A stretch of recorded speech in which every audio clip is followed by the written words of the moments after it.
adam pis əməlindən, özgəsinə pis rəftar eləməkdən, uğraşdıqdan, uğurluqdan sən həkim yanına gəlmisən. Mən 12 il təhsil almışam ha kişi. Mən morqda adam doğramışam. Sən mənə burada gəlib nə danışa bilərsən ki, utanmalı olsun. Nə pox imisən sən? Hardan bildiniz?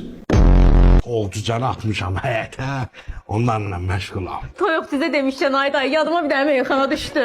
Meyxana sevin. Hansı meyxana kızım? Xoruz toyuğu hindən var.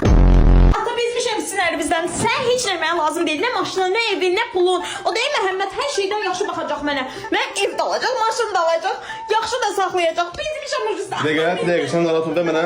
Atomdur. Nədə atomun adı? Akif. Akifəm eşidirsiniz siz məni. Mən qızınızın sevgilisiyəm. Mən pox yeyərəm, mən hardan alıram onları?